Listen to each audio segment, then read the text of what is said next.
Hey everybody, welcome back to the channel and welcome back to some more Warpforge. And today we're going to be talking about the new Necron Warlord Ramatekh and the tempo deck that just has felt the best out of all the iterations that I've tried. As you might have noticed, I reached 2700 and then have fallen down, doing a lot of testing on stream. And thanks for those who were able to join and hang out. That was really great.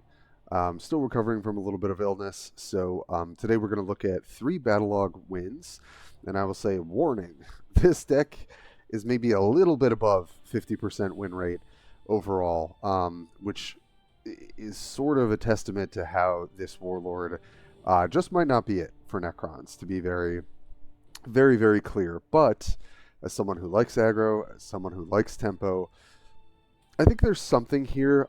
This is a first draft, definitely, and even just playing, a handful of games this morning, really just kind of gave me another couple of insights into the deck and why the build might work, why it may not function, and very much break down with these machine Terminator guys. But I'm excited to just get into the deck and see if other people can share their builds and their thoughts and all that good stuff. So, as always, thanks for supporting the channel here and on Twitch.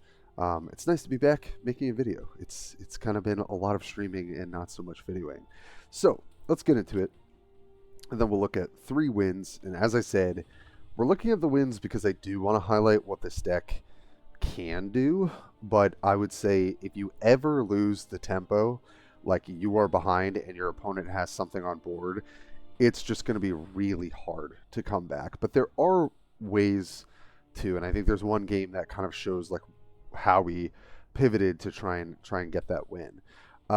So really what I wanted to do with this deck was play around the 2 new kind of I guess just engines, 2 new engines in the Flayed Ones pack, which Artifice deploys these Flayed Ones that obviously have Remnant themselves. They are destroyers themselves, so you can buff them as well with your ability. But more importantly, when they come back, and if you can reanimate them, you get to attack that turn. And most of this is going to be pointed at your opponent's face for how this deck plays. So Flayed Ones pack allows you to kind of build a wide board, have a sort of resilient threat, because this also has Remnant. And that's one engine for the deck. And then the other one is Damaged Hexmark. Part of me only thought playing one of this in the deck was enough.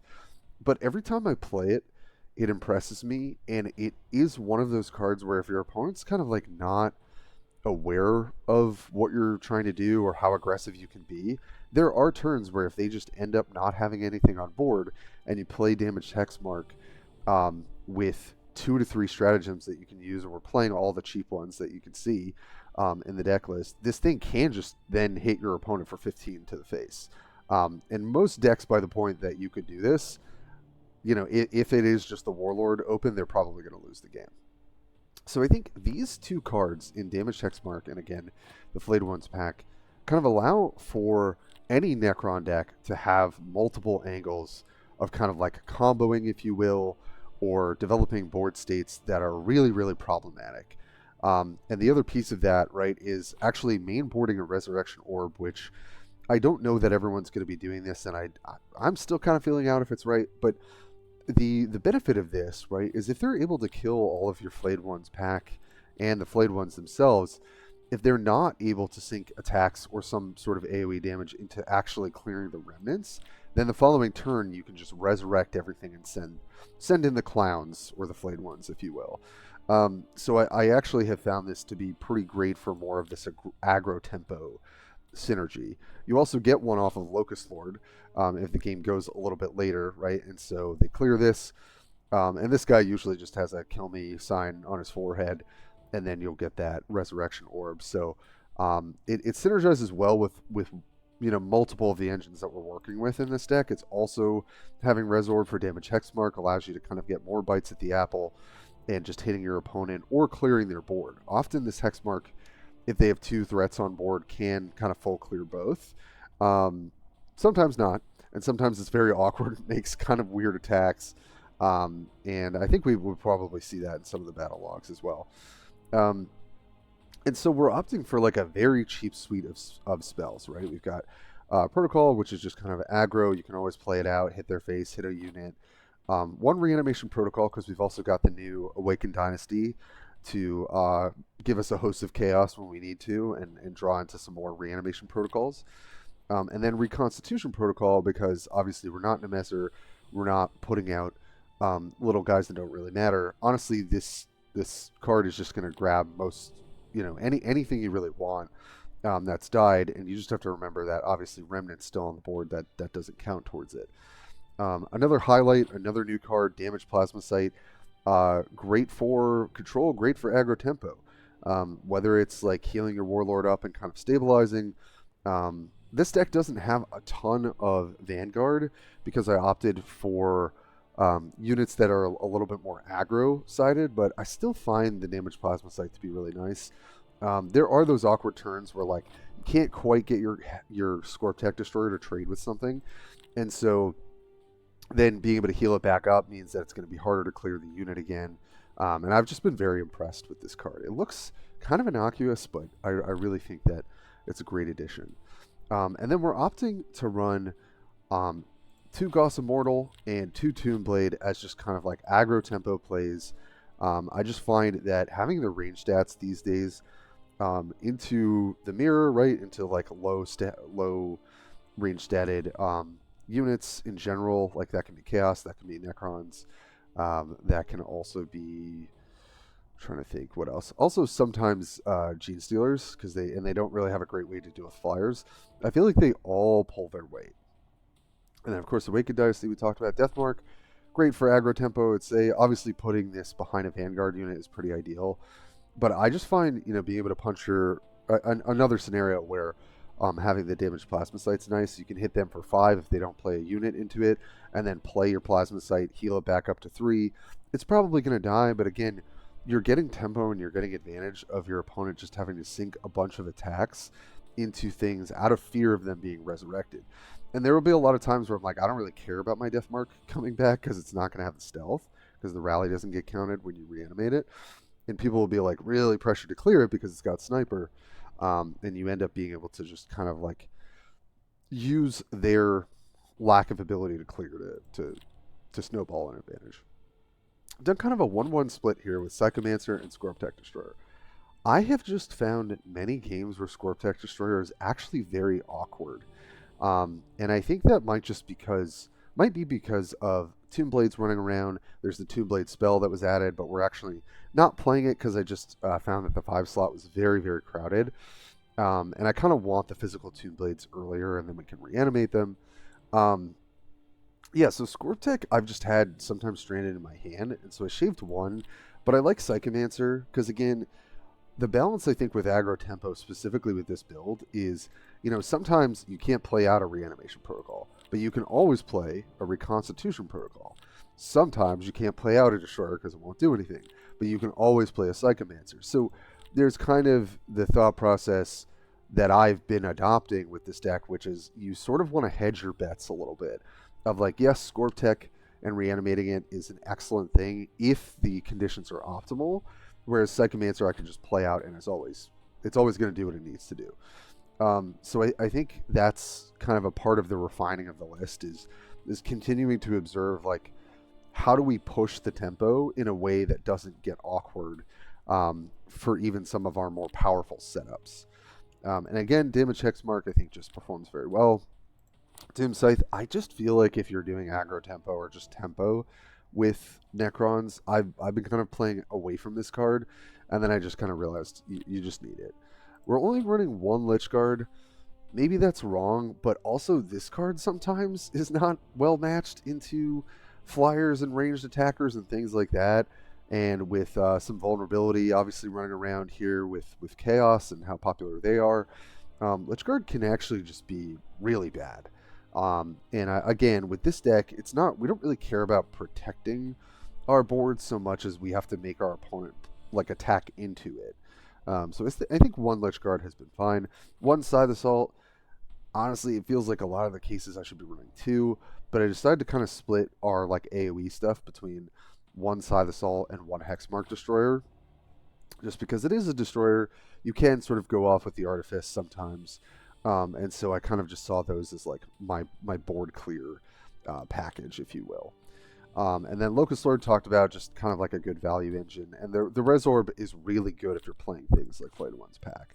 And then one of Methodical, I gotta be honest, I hate having this card in my hand early. It just sits there and sits there. But there are just matchups where you have to answer something big to be able to keep the tempo going. So I think it's still just fine as a one-off. So that's the deck. Again, I think there's more refinement. I think maybe just fine-tuning this deck to be completely like proactive rather than reactive might just be best. But I think this is like a decent starting point. So let's get into the games so you guys can kind of see what it looks like, because I've really been struggling with this. So sure, let's start with the Warshaper game, which was incredibly close, and really just showcased an interesting dynamic where you are not the aggressor. In this matchup, playing against a Warshaper, we definitely have to be on sort of the control side. So Hexmark, generally don't want it in my opening hand. It's not something I'm looking to curve out on 5. Doom Scythe is much more likely to be the 5-drop for us. And then Awakened Dynasty, again, I don't want to have this early. I want to have 3 drops in proactive plays. So that's why we mulliganed. And we get a nice pickup here, some cheap spells, and then our Tomb Blade to kind of help against a lot of their non-ranged units. I also love the chatter between Kroot and Necrons. It's very funny. So yeah, you're going to see us use our Hardwired Destruction quite a lot, and that's going to be to disincentivize them from like really going face as much. We don't really want to trade health with them. They've already got the strike to heal up as well, so no real good attack for them there, so they don't take it, which is nice. And here, pretty easy, just Tomb Blade, clear one of the hounds, attack with my Warlord, set up killing another hound next turn. And so, you're basically playing a tempo deck that, just has a little bit of synergy here and there with destroyers, with kind of making your Warlord tankier. And then you do have some of these like combo pieces with Flayed Ones and the damaged Hexmark. So it's pretty standard here. They're just clearing our stuff. We're both fighting for board. Makes sense. So here I think the easiest thing, just kill the Hound, play the Psychomancer. Warpforge Destroyer would have been good here too. So it's kind of like a thought to think about. Warpforge honestly might have been better in this scenario, right? Because it gets to clear and lives. And then they can only kill it and not clear the Remnant. So something to keep in mind. I think into a matchup like this, Destroyer is going to be better than Psychomancer. But Psychomancer still pulling its weight, And here, very happy, like I said, play out the Doom Scythe. It just is a really efficient tempo 5-drop. It's often going to 2-for-1. And then we can just sink 2 attacks, which is annoying, but is good to clear that. So this is where we want to be. We want to have stuff on board. We want to have them answering us. Another Kroot Hound, or Krootox Rider. Such a great card. And I'm kind of happy to see them stealthing this one unit. That Hidden Hunters is way scarier when they have like multiple hounds on the board and then can just send for like, 8+ damage. So they must have had kind of an awkward hand. Play out the Lich Guard. And this is a case where the Lich Guard is really not doing that much, especially because they've got the Lone Spear. Honestly, it's at this point where I'm like, oh, we might just not be able to do what we need to do. But you see a little bit of the bonus, the bonuses of this Warlord. Again, this deck construction might just be better with Imatech. But if you really want to play Ramatekh, and I do find him to be fun in terms of this sort of aggro-y play style, I think that this is a decent list to start with. And it's here we kind of have to sink a lot of our resources into clearing this Lone Spear, because we just will get rocked if we don't. And I didn't want to take 6 to the face here because we're already pretty behind. So there's kind of not a better scenario to use my little damage spell. And I'm just happy to see some like little units here because if they played out some battle suits or, you know, some other stuff that is just a little bit more potent in the threat department, I feel like we just kind of lose the tempo from here. But we've got the Death Mark, you know, that can hopefully clean up something. Of course, Destroyer coming in now, which is super awkward, right? So like in this board state, it does nothing. So here we're just going to take the turn to set up the Death Mark. We're going to get a heal off and make ourselves tanky and trade some health to start working on one of these Vespids. So, not the best, not the worst, but, you know, they're going to sink at least an attack here, which is fine. We got 2 health out of it. Yep. And, you know, so that's 1 attack, right? With the remnants, that doesn't hit my face. We've got a Trail Shaper here, which is fine.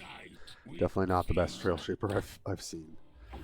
So we're kind of happy with how this turn ends up playing out.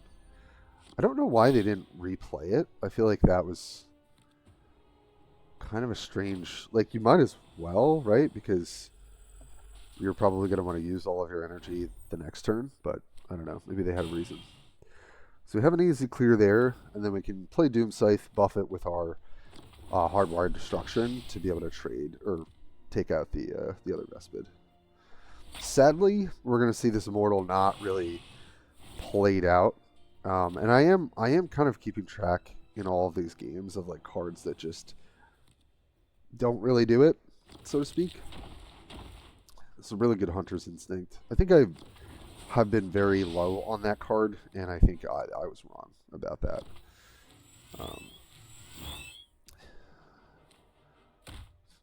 So yeah, able to take that out easily. Able to take this out easily.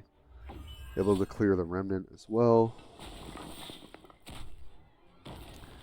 So we're in a pretty rough spot here. They throw out the Onslaught, which makes sense. Just use your energy, why not? But we draw the Technomancer finally, which in multiple games I feel like I didn't see. And so that's going to help us work on the board a bit. Again, a little awkward with the Scorp Tech because it doesn't die. We can't reanimate it. But we can heal it. We can make it, you know, a little bit resilient.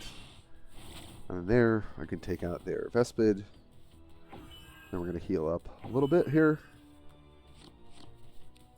And so the hope is that I can Technomancer the Scorp Tech next turn. But yeah, pretty scary card to see. The Fusillade allows them to push the tempo a bit here. But they're not able to clear remnants. And so yeah, they trade there to get the buff. Thankfully, that's fine. This works out decently for us. We didn't take a ton of damage this turn. And then we're going to be able to clear out the whatchamacallit, the Flesh Shaper. Already forgetting, I haven't played Tau in a while. So yeah. And we drew the Flayed one, which is honestly a great time because they just played Fusillade. So here's hoping they don't have the second one. We get to reanimate again. We get to get a Flayed one. We get to... Yes, they're going to get another buff. There's really no way around that. I actually opt here to trade some of my health to keep the Scorp Tech on the board, because obviously we can keep reanimating it. And it's nice. We only take 3, and then we're going to gain 2. So, very, very nice turn for us. And it's kind of from here that we're able to sort of turn the tempo. And it's really mostly due to Flayed One's pack. Interesting they're running the Vanguard Infantry. I don't tend to run that in my build. Obviously it's synergistic. So we gain another 2 health. So that's kind of adding it up. We're able to kind of regain some health there. And it's here that I'm like, alright, let's just Resorb for value. Trade everything in. We'll play our Destroyer. We'll get to play 2 stratagems this turn. Get a little bit of chip damage. So this works out very well. And then we get to hit them for 8 to the face. And then make another Flayed one. And then we get to heal again. So really from here, we're just kind of off to the races with getting so much value with Resurrection Orb.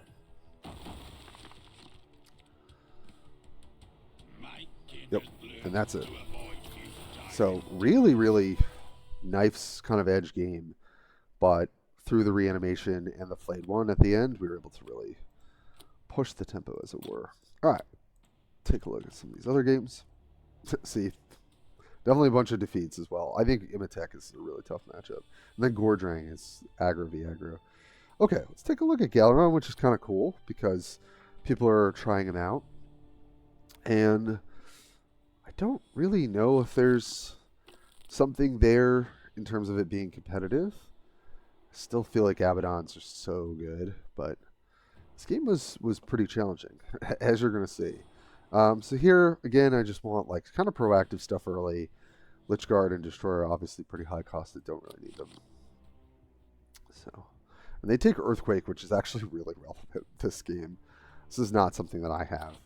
But yeah, when a player earns a skull, stun one random enemy troop from each player. So something to keep track of if you run into it. Sorry, I can already feel my voice not doing so well with the sickness. So here I assume they're trying to go late with Galaron kind of control.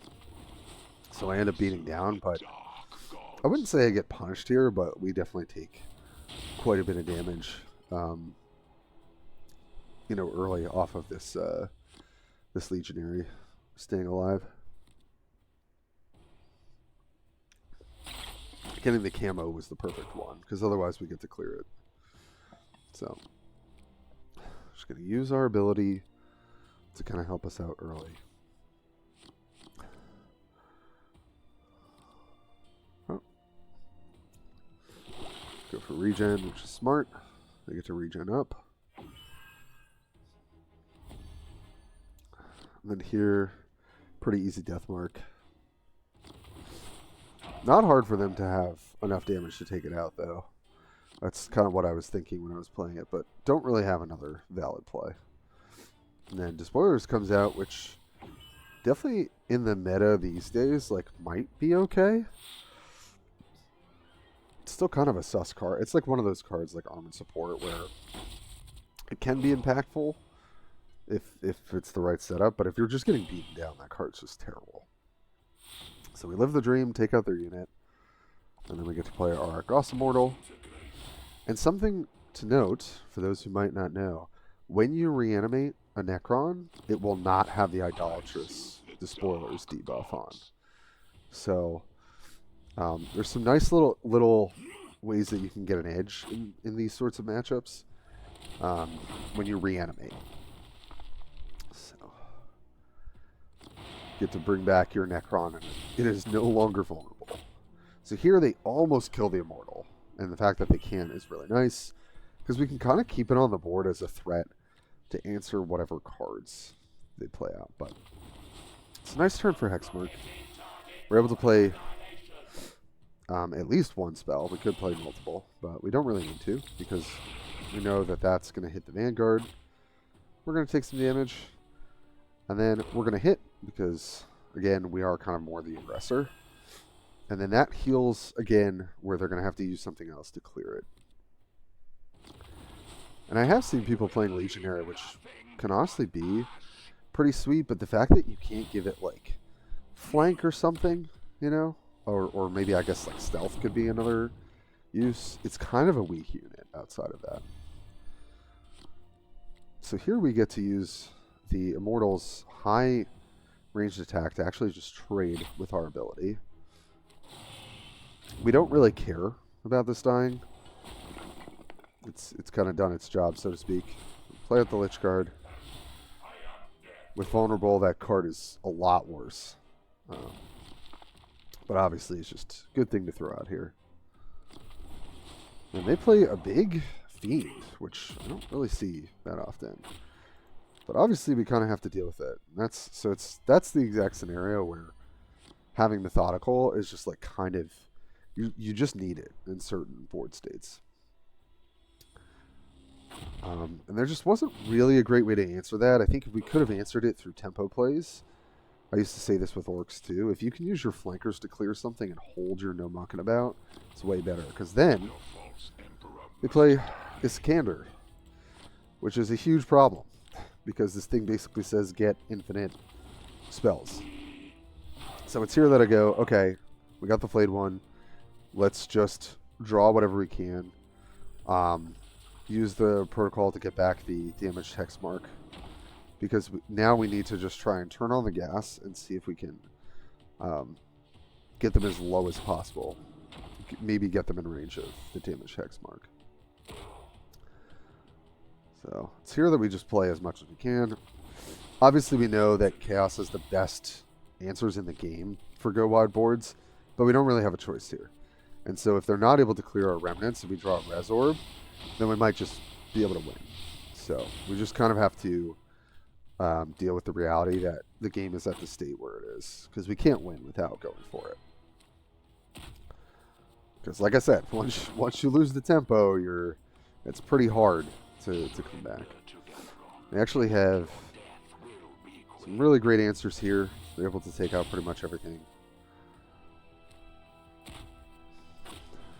Vulnerable and everything just makes it very easy to clear with chaos spawns. And they actually go for another spawn them just to have even more to clear out all the remnants, which is definitely the right play. They did a very good job in terms of playing this tight so that they can't die to res orb. So, yeah, so now they have take out everything, but they've got 5 more attacks. So they're just going to take out all the important remnants and then hit me for 10. Which is pretty rough.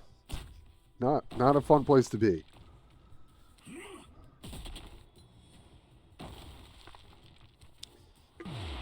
Ouch. So the stun happens, which obviously does nothing. But we end up drawing very well here. Our Scythe Assault is kind of the only chance we have at having a shot at something. And I played the damage hex mark because could play the Doomblade. But we're not going to be able to clear with it. And so I'm kind of like, alright, let's play out the hex mark. It's annoying. It'll live through that attack. We'll get another proc here. Which I was like, I'm pretty sure this hits them because it's not going to kill Iskander. And getting that stun on Iskander is huge, right? Because I'm basically dead to this card. So Earthquake actually really helped us out here. And we got rid of the stun because when we reanimated it, no stun, no vulnerable.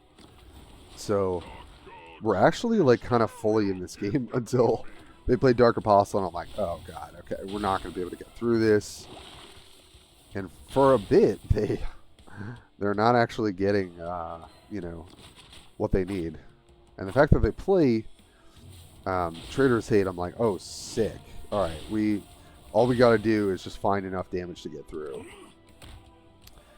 He gets to kill that. He gets the mark, and the last mark that he gets for the turn is that. Thankfully, Remnant eats one of the Unholy Smites because they have a second one.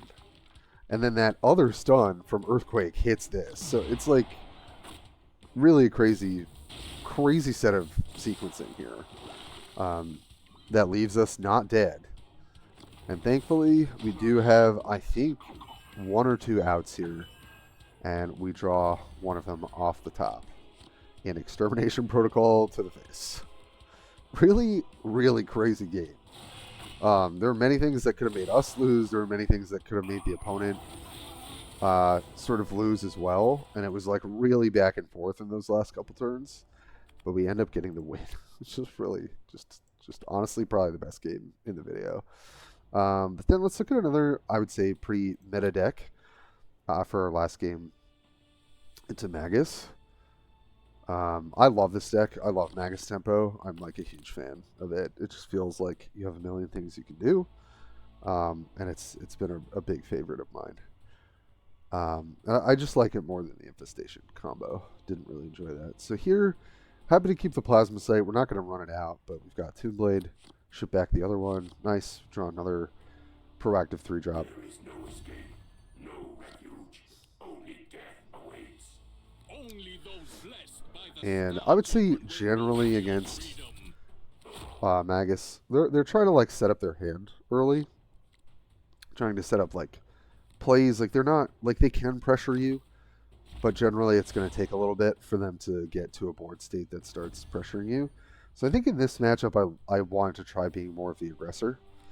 And so here, just happen to run out the Immortal. They've got the forward energy flanker, or if they drew it off their ability, they could kill this, but obviously just happy to play that out. Gets backstabbed. Sad. But Jam Communications is one of the worst ones. Doesn't really impact, especially an aggressive deck. But we've actually got the time to just get it out of our hand. We don't really have anything else we're trying to do this turn. So, just happy to armor up again, hit them in the face. Get this chip damage going.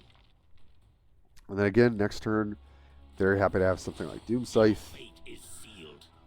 But they play their Stealther, and that's what I think is one of the most powerful parts of Genestealer Tempo, is they have they just have some really good stealth units. And it makes it really awkward for your opponent to interact with. So yeah, they go double stealth here. And here I'm just hoping 50-50 that my unit doesn't get stunned here.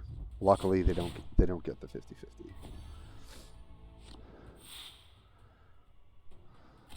So here, just don't want to take any chances. We know we can clear out the Locust. So we kill that off, toss out the poison supplies so we don't have to deal with it, run out the Tomb Blade, clear Locust. Kind of all is well, for the most part. We know that our sniper unit's probably going to die, but did its job, killed something, and it's going to take some pressure.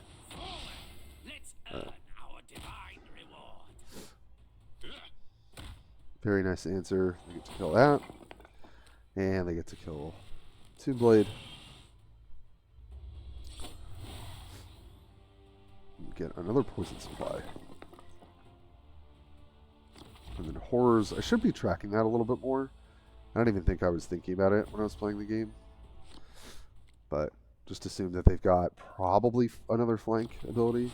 Really good draw though in Technomancer. This is kind of perfect because we get to use poison supplies as an additional artifice.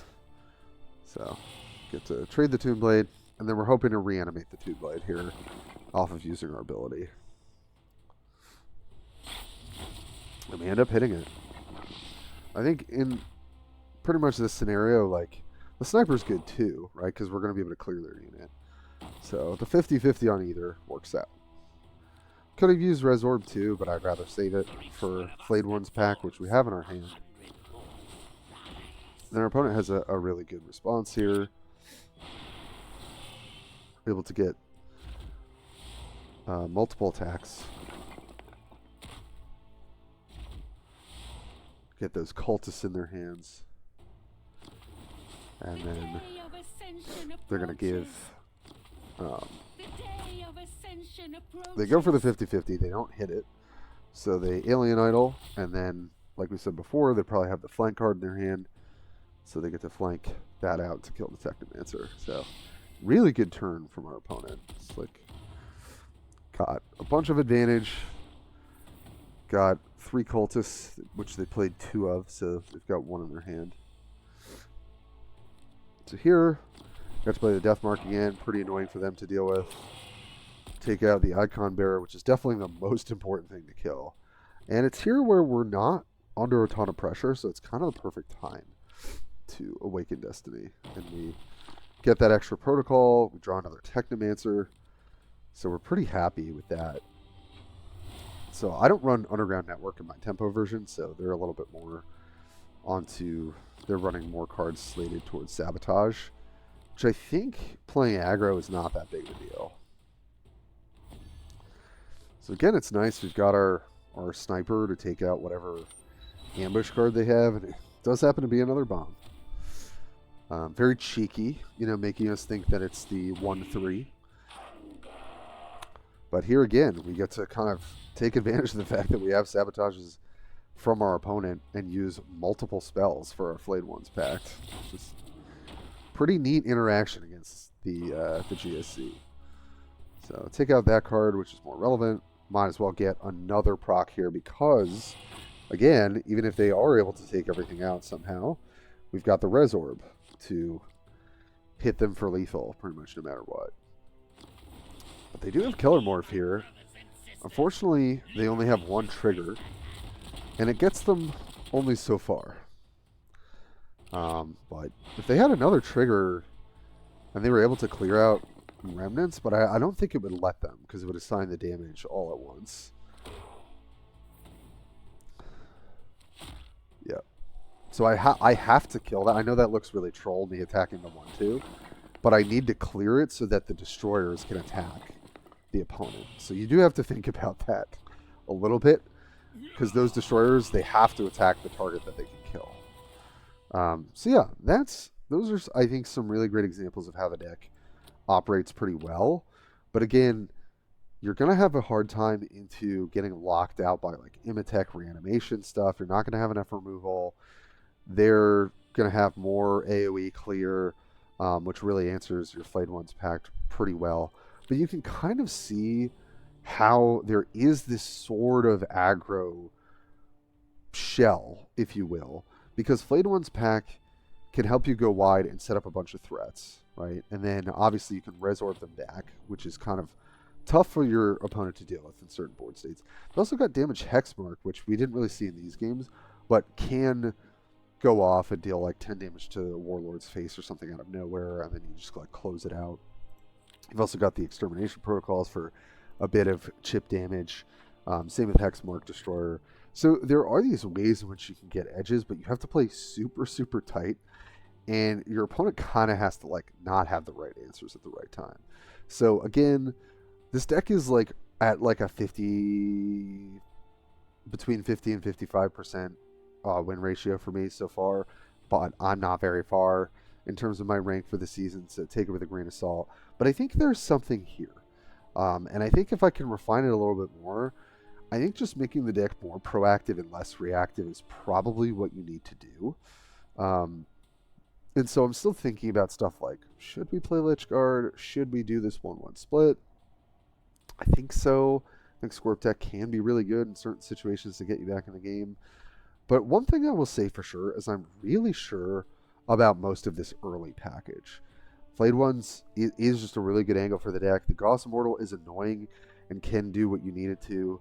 Same with Tomb Blade. Obviously, Technomancer works well. I think One Awakened Dynasty has felt great. I don't think you need multiple. Deathmark is definitely doing what it needs to. The Doom Scythes as well. So I think some of the question marks is like, is Hexmark Destroyer worth the spot? Is Lich Guard worth the spot? Should I have a second, maybe Scythe Assault? Because that's also a bit of burn damage and controlling the board. It's very possible that we should have two.